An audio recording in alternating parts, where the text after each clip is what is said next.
Hi hello welcome to Tamil movie reviews. இன்றைக்கி நம்ம எந்த படத்தை பற்றி பார்க்க போகிறோன்னா அல்ட்ராமேன் ரைசிங்கில் ஒரு அனிமேட்டட் ஆக்ஷன் சைஃபை மூவி பற்றி பார்க்க போகிறோம். இந்த படம் வந்து பார்த்திங்கன்னா நெட்ஃப்ளிக்ஸில் வந்து அவைலபிலிட்டியாக இருக்குது. இப்போ நீங்கள் வந்து போய் பார்க்கலாம். இந்த வருஷம் தான் வந்து ரிலீஸ் ஆச்சு இந்த படம். ஸோ இப்போ முதல்ல ஒரு விஷயம் சொல்லி, இந்த 2 வீக்ஸாக எனக்கு வந்து சுத்தமாக முடியாமல் இருந்தது. கிட்டத்தட்ட படத்தை படிக்கட்டு ஏஞ்சிக்க முடியுமா அப்படின்ற மாதிரிலாம் கூட எனக்கு சிந்தனை போயிடுச்சு, யோசனை போயிடுச்சு. சுத்தமாக அந்தளவுக்கு என்னால் முடியல. ஸோ அதுக்கப்புறம் தான் வந்து கொஞ்சம் கொஞ்சமாக ரிக்கவர் ஆகி வந்தேன். ஏன்னா வீக்லி வந்து ட்வைஸ் ஆர் த்ரைஸ் நான் வீடியோ வந்து கண்டிப்பாக நான் உங்களுக்காக நான் வந்து போடுவேன். ஸோ இப்போ வந்து படத்தோட டேரக்டர் யார் பார்த்தாலும் ஷானன் டெண்டில், அப்புறம் ப்ரொடியூஸ் வந்து Tom Knott, Lisa M Poole, Lisa M okay. Music director வந்து ஸ்காட் பிளாக்வெல். ப்ரொடக்ஷன் கம்பெனி வந்து சுபுரியா productions and industrial lights and magic and Netflix animation. So Netflix release பண்ணுறதுனால நெட்ஃப்ளிக்ஸ் அனிமேஷன். ஸோ இதோட கேஸ்டிங்ஸ்லாம் நம்ம பார்த்துடலாம். கென் சாட்டோ, அதாவது அல்ட்ராமேனாக நடிக்கிறவர் வந்து கிறிஸ்டோஃபர்சன். அப்புறம் ஜூலியா ஹேரிம் வந்து ஆமி வாக்கிட்டா அப்படின்ற ஒரு கேரக்டரில் நடிச்சிருக்காங்க. அப்புறம் டேமிலின் டாமிஸ் வந்து எமிகோ சாட்டோ. அப்புறம் வந்து கியான் யாங் வந்து டாக்டர் ஓண்டா வில்லன் கேரக்டரில் வாய்ஸ் கொடுத்துருக்காரு. ஜெட்டி வட்டான்பே வந்து அல்ட்ரா டேட், அதாவது அல்ட்ராமேனோட டேடியாக வந்து வாய்ஸ் வந்து கொடுத்துருக்காங்க. இன்னும் நிறைய பேர் வந்து வாய்ஸ் கொடுத்துருக்காங்க. ஸோ இந்த படம் வந்து என்னென்னா, முதல்ல வந்து ஒரு ஃபேமிலியை காட்டும்போது அந்த ஃபேமிலியோட ஃப்ரெண்ட்ஸ் வேறு ஒரு, அதாவது ஒரு பையன், ஒரு அப்பா, ஒரு அம்மா. அவர் வந்து அந்த அப்பாவோட வேற ஒரு நண்பர் வந்து அல்ட்ராமேனாக இருப்பார். அவர் இந்த மான்ஸ்டர்ஸோட சண்டை போடும்போது தவறுதலாக அவருக்கு வந்து என்னமோ சம்திங் வந்து ஏதோ ஆகிடும். ஸோ அதுக்கப்புறம் காலப்போக்கில் வந்து அந்த விஷயத்தை வந்து அந்த அல்ட்ராமேன்ற டெக்னாலஜியை வந்து அவர் வந்து அல்ட்ராமேனோட அப்பா வந்து கையில் எடுத்து கொஞ்ச நாள் வந்து நடத்திக்கிட்டு இருப்பார். மான்ஸ்டர்ஸ்லாம் வந்து அட்டாக் பண்ணிகிட்டே இருக்கும் சிட்டியை. ஸோ அந்த மான்ஸ்டர்ஸ் வந்து பார்த்திங்கன்னா அதை கைஜூன்னு கூப்பிடுவாங்க. ஸோ அந்த கைஜூ, இந்த ஒட்டுமொத்த மான்ஸ்டர்ஸையும் கைஜூன்னு தான் கூப்பிடுவாங்க. அந்த மான்ஸ்டர்ஸ் வந்து ஒட்டுமொத்தமாக வந்து அங்கே வந்து ஃபுல்லாக அந்த மாதிரி சிட்டியை வந்து இது பண்ணால் அவங்க அப்பா வந்து கையில் எடுப்பார். ஸோ அவரோட ஃப்ரெண்டும் செஞ்ச வேலையை இப்போ அவர் ஃப்ரெண்டு இல்லாதனால அவரும் செய்கிறாரு. அவரும் காலப்போக்கில் வந்து வயசானதுனால என்ன ஆகுன்னா, அவரோட பிள்ளையாக இருக்கிற கென் சாட்டோ அப்படின்ற ஒரு ஆளுகிட்ட வந்து இந்த பொறுப்பு போயிடும். கென் சாட்டோ யாருன்னா ஒரு பேஸ்பால் பிளேயர். ஸோ இவர் வந்து பார்த்திங்கன்னா ஒரு அமெரிக்கன் பேஸ்பால் பிளேயர்னால இவர் வந்து ரொம்ப ஒரு, எப்படி சொல்கிறது, ஒரு தி பெஸ்ட் பிளேயர்னு சொல்லலாம். நல்ல ஒரு பில்லியனர். ஏன்னா உங்களுக்கு நல்லா தெரியும், ஸ்போர்ட்ஸ்மேன்ஷிப்பில் வந்து நல்ல டேலண்ட்டாக இருந்தால் உங்களுக்கு நிறைய காசு பணம் கிடைக்கும். அதுவும் பேஸ்பால் மாதிரியான அமெரிக்காவோட ரொம்ப முக்கியமான கேம். அதுவும் அமெரிக்கா விளையாடுறவங்களே அந்த ஒரு கேம் தான் விளையாடுவாங்க மேக்ஸிமம் போனால். அது அப்புறம் வந்து கால்ஃப், இந்த மாதிரியான விஷயங்கள் தான் மட்டும்தான் இது பண்ணாங்க. கிரிக்கெட்லாம் அவ்வளோவா வந்து ஃபுட்பால்லாம் அவ்வளோவா வந்து யூஎஸ் வந்து இது பண்ண மாட்டாங்க.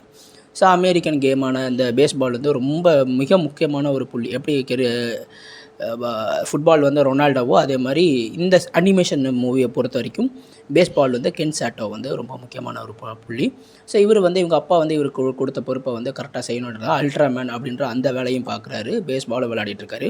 அப்போ வந்து என்ன ஆகுதுன்னா, வில்லனாக இருக்க டாக்டர் ஓண்டோ வந்து ஒரு மான்ஸ்டரோட, ஒரு கைஜூன்ற அந்த மான்ஸ்டரோட முட்டையை வந்து திருடிட்டு போயிடும். அந்த கைஜூ மான்ஸ்டர் எப்படின்னா காட்ஜிலா மாதிரி தான், simple as well pink colour Godzilla மாதிரி தான் இருக்கும்.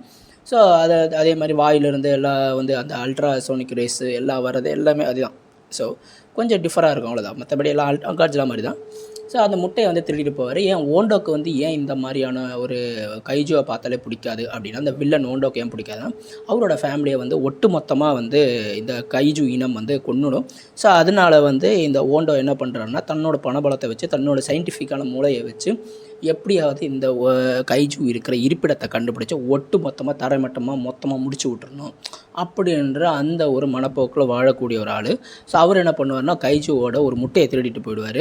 அந்த ஒரு முட்டையை திருடிட்டு போகும்போது கைஜு பின்னாடியே ஃபாலோ பண்ணி ஹெலிகாப்டரை ஃபாலோ பண்ணிட்டு போகும்போது என்ன ஆகுன்னா, அது வந்து ஊருக்குள்ளே வந்துடும். ஊருக்குள்ளே வந்து அந்த முட்டையை பாதுகாக்க நினைக்கிறப்ப அப்போ அந்த அல்ட்ராமேன் வந்து அதை தடுத்து நிறுத்துவார். அல்ட்ராமேன் பொறுத்த வரைக்கும் மான்ஸ்டர்ஸை சாவடிக்கணும் அப்படின்ற ஒரு எண்ணம் இல்லை, முடிஞ்ச அளவுக்கு அதை துரத்தி விட்டுடலாம் அப்படின்ற மாதிரி ஒரு மனப்போக்கில் உள்ள ஆள் தான்.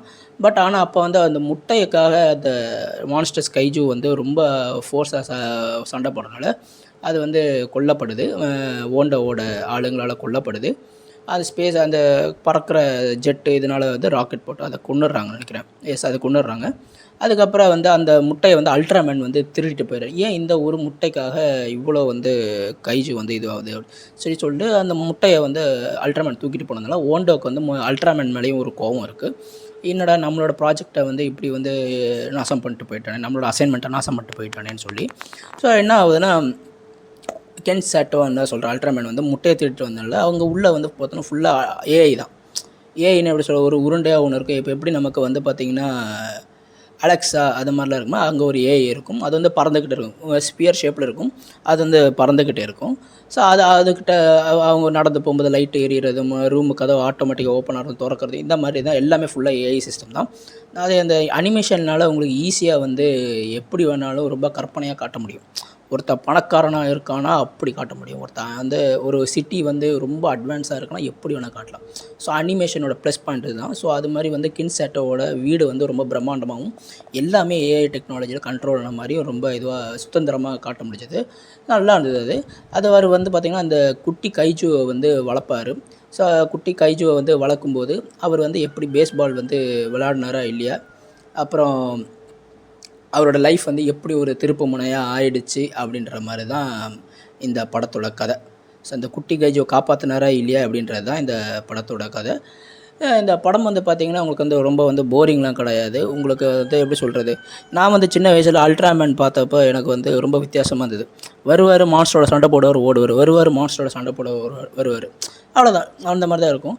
நான் வந்து ஒரு வேளை சரியாக கவனிக்கல எனக்கு தெரியல. அப்போ 4 வயசு, 4ஆம் கிளாஸு 5ஆம் கிளாஸு நம்ம படிச்சுட்டு இருந்தேன். அதுவும் ஒருத்தரோட கெஸ்ட்டு வீட்டுக்கு போகும்போது தான் அல்ட்ராமேன் பார்த்தேன். ரொம்ப வருஷம் கழித்து இப்போ தான் வந்து அல்ட்ராமேன் பார்க்குறேன். அதுக்கப்புறம் அல்ட்ராமேனுக்கு அப்புறம் நான் ஓரளவுக்கு நல்லா வியந்தது வந்து ஜெட்டெக்ஸில் இருக்க பவர் ரேஞ்சர்ஸ் தான். ஸோ அப்புறம் இப்போ இந்த அல்ட்ராமேன் கதைக்கு வரும். ஸோ இது அல்ட்ராமேன் வந்து பார்த்திங்கன்னா கொஞ்சம் வித்தியாசமாக இருக்குது, பரவாயில்ல. வருவார், மான்ஸ்டரை வந்து சண்டை போடுவார், போவார், திருப்பி வருவார், போவார், அந்த மாதிரிலாம் இல்லாமல் அந்த மான்ஸ்டரோட முட்டையை வந்து இவர் வளர்த்து எடுக்கிறாரு. இதனால் இவர் லைஃப்பில் வந்து என்னென்ன பிரச்சனைகளை சவால்களை நேரிட்டாருன்றது தான் காட்டுறாங்க. ஸோ காலையில் ஏஞ்சிக்கணும், அந்த குட்டி கைஜுக்கு என்ன தேவை, ஏன்னா அது ஒரு மான்ஸ்டர், அதுக்கு என்ன தேவைன்னு தெரிஞ்சுக்கணும், அது எப்படி வளர்த்துக்கணும் பார்க்கணும், அதுக்குன்னு தனியாக ஒரு இருப்பிடம், அதுக்குன்னு தனியான ஒரு சாப்பாடு, அது இதுன்னு சொல்லி எல்லாத்தையும் பார்ப்பார். இவர் பேஸ்பாலில் கான்சன்ட்ரேஷன் விட்டுருவார், ஓண்டோவையும் சமாளிக்க வேண்டி வரும். ஸோ இது எல்லாமே எப்படி சமாளித்தார் அப்படின்ற மாதிரி தான் வந்து போகும் கதை. ரொம்ப நல்லாயிருக்கு. குழந்தைங்களோட பார்க்க வேண்டிய ஒரு படம் தான். ஸோ குழந்தைங்க சாப்பிடல அப்படி இப்படியே எதாவது ரொம்ப அடம் பிடிச்சிருந்தா ஜஸ்ட் ஒரு உங்கள் டேபில் ஃபோனில் இந்த படத்தை வந்து போட்டு காமிச்சிங்கன்னா அதோட அந்த நல்லா பிரைட்னஸாக இருக்குனால படம் வந்து, ஸோ உங்களுக்கு அதை பார்த்தீங்கன்னா அது ரொம்ப பிடிக்கும் குழந்தைங்களுக்கு. குழந்தைங்களே பார்த்துட்டு கம்முன்னு இருப்பாங்க. So it's was a good fine movie. என்னை பொறுத்தவரைக்கும் ரொம்ப வந்து கதை வந்து பிளாட் வந்து வித்தியாசமாக இருக்குது. எப்போவுமே சண்டே இல்லாமல் ஒரு குழந்தை எடுத்து வளர்க்குற மாதிரி, ஒரு சூப்பர் ஹீரோ வந்து ஒரு குழந்தை எடுத்து வளர்க்குற மாதிரி எடுத்திருக்காங்க. என்னை பொறுத்தவரைக்கும் ரொம்ப ஸ்டோரி, ஸ்க்ரீன் ப்ளே எல்லாம் வந்து கரெக்டாக மிதமாக தான் போகுது. ரொம்பலாம் வந்து போராகவும் ரொம்ப வந்து ஆக்ஷன் 24 மணி நேரமும் ஆக்ஷனும் அப்படின்ற மாதிரி இல்லாமல் ஒரு கான்செப்டை கையில் எடுத்திருக்காங்க. எனக்கு ரொம்ப ரொம்ப பிடிச்சிருந்தது. ஸோ அனிமேஷன் பண்ண விதமும் அதே மாதிரி கின்சாட்டோட வீடெல்லாம் காட்டுவாங்க, அதெல்லாம் எனக்கு ரொம்ப பிடிச்சிருந்தது. என்னை பொறுத்த வரைக்கும் வந்து பார்த்திங்கன்னா அந்த அனிமேஷன், அப்புறம் இந்த கேரக்டர் வைஸ் அந்த கேரக்டர் டிசைன், கின்சாட்டோ, அப்புறம் இந்த அல்ட்ராமேன் சூட்ஸ்லாம் வந்து நிறைய மாட்டியிருக்காங்க, நிறைய இதெல்லாம். ஸோ அதெல்லாம் வந்து பார்த்திங்கன்னா எனக்கு ரொம்ப வந்து பிடிச்சிருக்கு. என்னை பொறுத்த வரைக்கும் 5க்கு வந்து 3.5 கொடுக்குறேன். தேங்க்யூ.